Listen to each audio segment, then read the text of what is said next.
Bismillahirrahmanirrahim.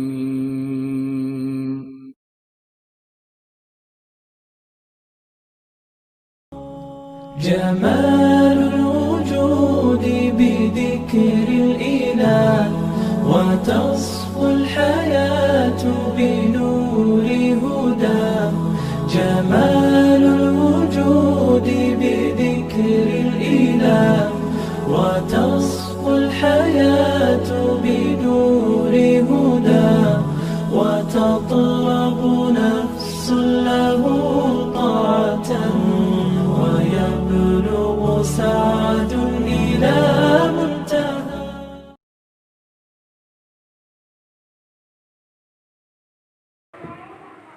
إن الحمد لله ثم الحمد لله رب العالمين وبه نستعين على أمور الدنيا والدين. أشهد أن لا إله إلا الله وحده لا شريك له وأشهد أن محمدا عبده ورسوله. اللهم صل وسلم وبارك على محمد وعلى آله وأصحابه أجمعين ومن تبعهم بإحسان إلى يوم الدين. أوصيكم ونفسي بتقوى الله فقد فاز المتقون. قال الله تعالى في كتابه الكريم: أعوذ بالله من الشيطان الرجيم. بسم الله الرحمن الرحيم. يا أيها الذين آمنوا اتقوا الله حق تقاته ولا تموتن إلا وأنتم مسلمون. وقال أيضا: يوم ندعو كل أناس بإيمانهم فمن أوتي كتابه بيمينه فأولئك يقرؤون كتابهم ولا يظلمون فتيلا ومن كان في هذه أعمى فهو في الآخرة أعمى وأضل سبيلا. وقال رسول الله صلى الله عليه وسلم: اتق الله حيثما كنت وأعطي الشيء الحسنة تموها وخالق الناس بخلق حسن. أما بعد. Ayat ikhwan, para hadirin jamaah salat sidang Jumat yang dimuliakan oleh Allah Subhanahu wa taala. Tidak ada kalimat yang pantas kita ucapkan melainkan kalimat syukur kita kepada Allah Subhanahu wa taala. Yang dimana pada siang yang berbahagia ini, alhamdulillah kita masih diberi kesempatan oleh Allah untuk bisa memenuhi panggilan Allah dalam rangka melaksanakan sholat Jumat berjamaah di masjid yang mulia ini. Dan yang kedua, kami berwasiat kepada pribadi dan juga kepada para jamaah, marilah kita senantiasa untuk tetap takwa kepada Allah sampai kita meninggal dunia, dan hendaknya kita senantiasa berpegang teguh kepada tali Allah, yaitu al-Islam dan Al-Quran dan Sunnah Nabi-Nya yang mulia Muhammad sallallahu alaihi wasallam. Sebagaimana pesan Allah Subhanahu wa taala, wala tamutunna illa wa antum muslimun. Jangan sekali-kali engkau mati kecuali tetap menjadi engkau ahli tauhid, menjadi orang muslim yang hanya berserah diri, tunduk taat kepada Allah Subhanahu wa taala. Wa'tasimu bihablillahi jami'an wa la tafarraqu. Hendaknya engkau senantiasa berpegang teguh terhadap tali Allah dengan ikatan yang kuat, jangan berpecah belah, jangan mengikuti petunjuk-petunjuk selain Allah di dalam Al-Quran dan Sunnah Nabi-Nya yang mulia Muhammad sallallahu alaihi wasallam. Para jamaah sidang Jumat yang dirahmati Allah SWT, suatu ketika seorang khalifah yang mulia Umar bin Khattab radhiyallahu anhu pernah bertemu dengan Nafi' bin Abdul Harith, seorang tabi'in yang diangkat menjadi gubernur di kota Mekah. Pertemuan keduanya antara Khalifah Umar dan juga gubernur Nafi' di Usfan di wilayah Mekah. Umar bertanya kepada Nafi', wahai Nafi', kira-kira siapa yang kau jadikan bawahanmu yang mengurusi di wilayah Al-Wadi? Al-Wadi adalah pinggiran di kota Mekah. Maka Nafi' bin Abdul Haris menjawab, wahai Khalifah Umar bin Khattab radhiyallahu anhu, yang aku angkat menjadi penanggung jawab untuk mengurusi rakyat di wilayah Al-Wadi, yaitu bernama Abu Hamzah. Umar bertanya, siapa Abu Hamzah? Maka Nabi menjelaskan Abu Abza adalah bekas budak di antara kami yang kami bebaskan. Kenapa engkau memilih Abu Abza?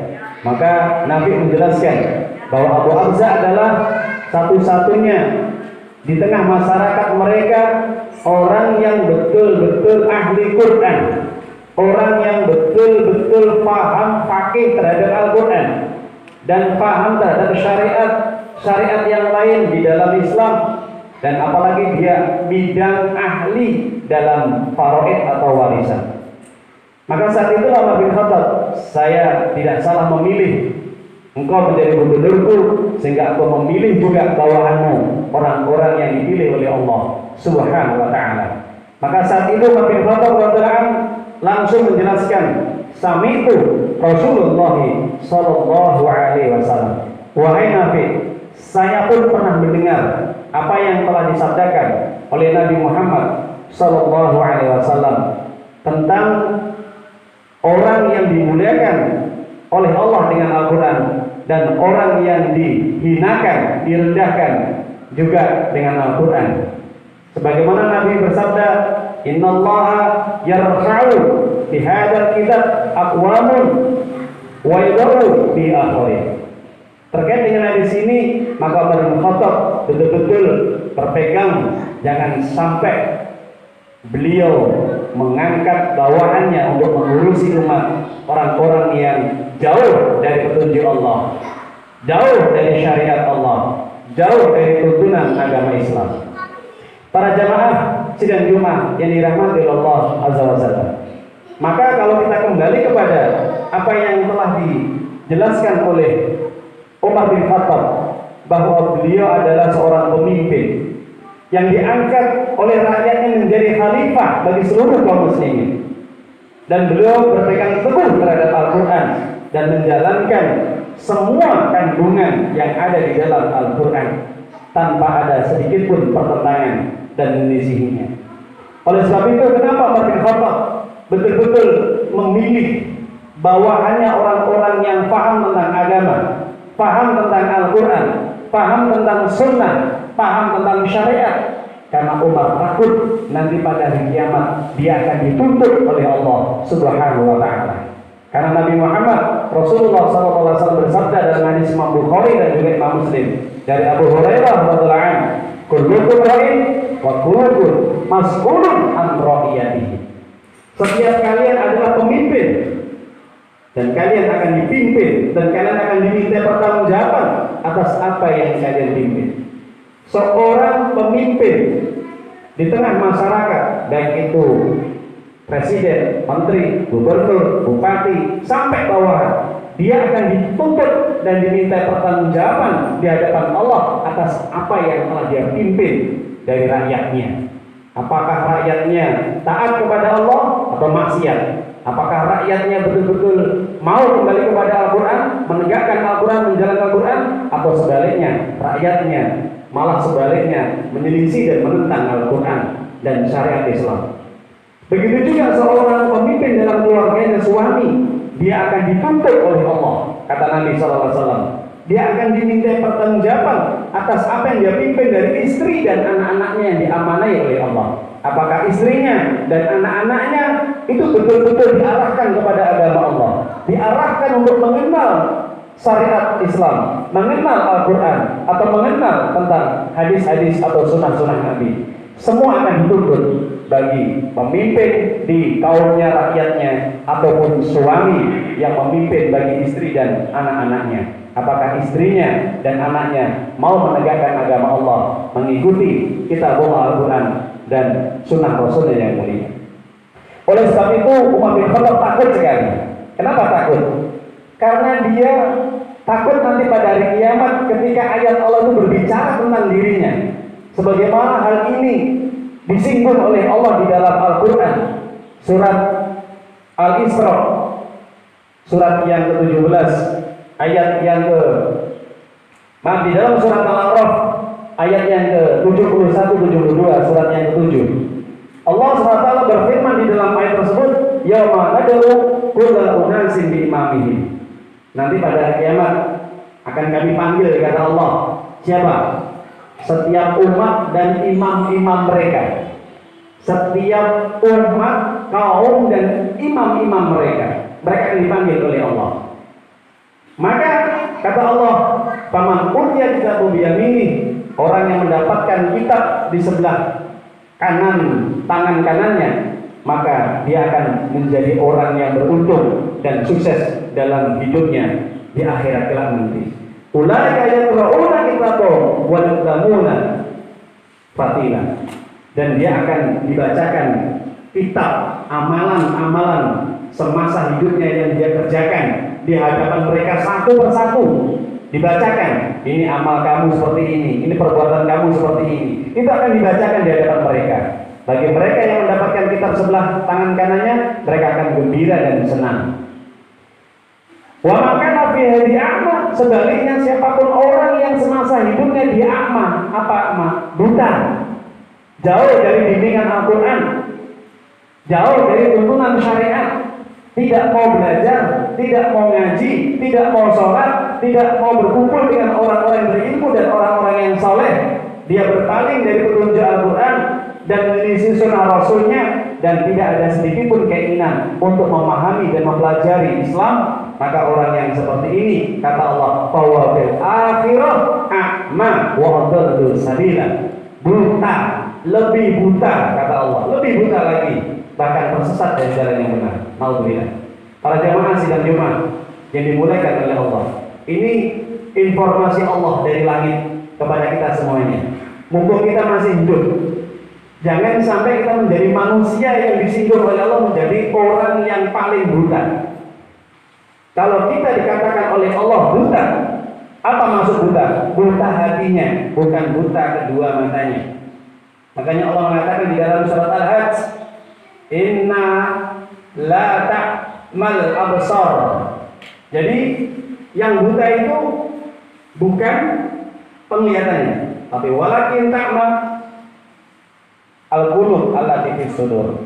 Hatinya yang buta, tidak tersentuh dengan peringatan dari Allah. Tidak ada keinginan untuk bertobat kepada Allah. Tidak ada keinginan untuk kembali kepada ajaran Allah. Tidak mau dia mengikuti petunjuk-petunjuk ataupun himbauan-himbauan, aturan-aturan yang dijelaskan oleh Allah di dalam Al-Quran. Apalagi tersentuh hatinya untuk mengikuti kehidupan nabinya yang mulia Muhammad Sallallahu Alaihi Wasallam. Ini orang buta.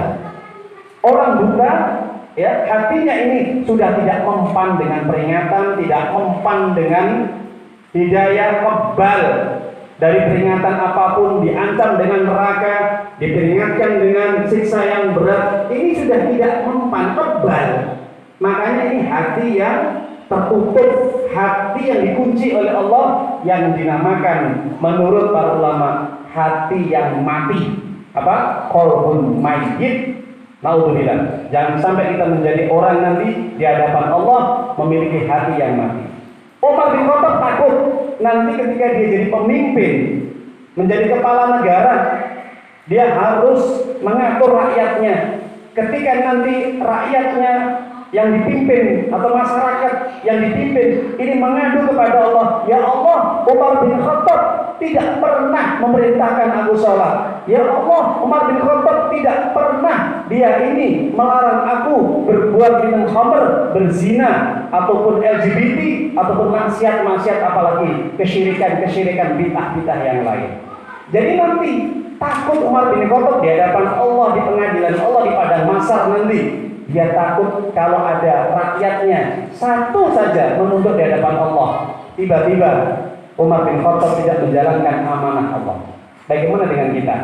Yang kita jadi pemimpin keluarga saja, gak usah jauh-jauh, pemimpin dalam keluarga. Ada satu saja anak kita, ada istri kita yang tidak menjalankan aturan Allah, tidak menutup aurat, tidak berhijab syar'i, tidak mau sholat 5 waktu, tidak mau mengaji, mencari ilmu, dan anak-anak kita pun seperti itu.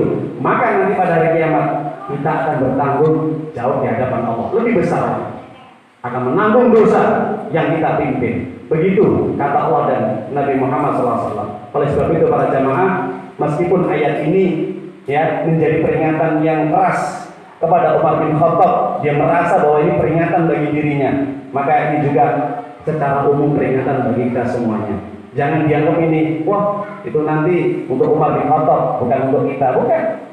Umar bin Khattab adalah sahabat yang mulia, khalifah ketiga, sudah dijamin masuk surga. Itu saja masih takut dengan ayat-ayat Allah ketika dia diturunkan peringatan-peringatan ataupun sindiran-sindiran. Bagaimana dengan kita yang nggak ada jaminan masuk surga? Kalau kita merasa aman, ya, dengan peringatan Allah, jangan berharap kita akan selamat dari siksa nanti pada hari kiamat. Karena merasa aman sehingga kita bebas untuk berbuat apa saja, meskipun harus melanggar aturan Allah. Naudzubillah. Mungkin ini yang kami sampaikan pada khutbah yang pertama. Semoga ini bisa memberikan manfaat yang besar, peringatan kepada kita agar kita hidup ini sekali di dunia ini harus hati-hati, jangan kita main-main, jangan kita ini asal-asal hidup sehingga kita berani menabrak aturan dan syariat Allah yang sudah Allah tetapkan di dalam Al-Quran dan sunnah Rasulnya di dalam Al-Hadis yang mulia. Aku lupa ada wa astaghfirullah li wa lakum fastaghfiruh. Al-Isra muslimin fastaghfiru innahu al-ghafurur rahim.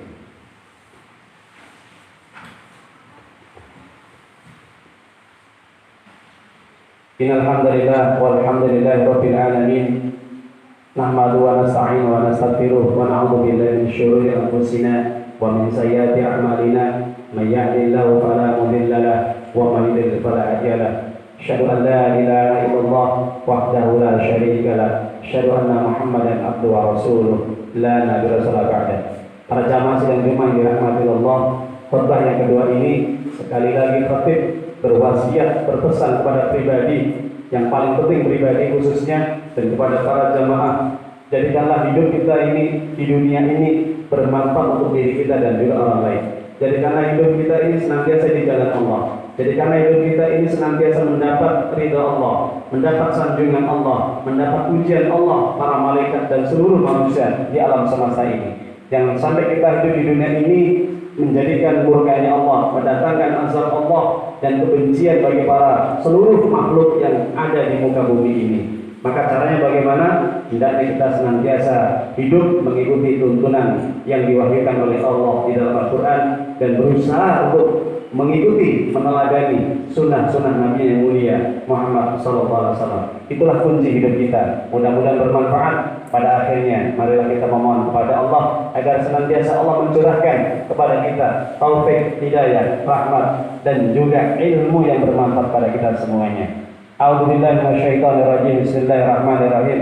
Allahumma sholli wa sallim wa barik ala Muhammad wa ala alihi wa ashabihi bi rahmatika ya arhamar rahimin. Allahumma ighfir lil muslimin wal muslimat wal mu'minin wal mu'minat.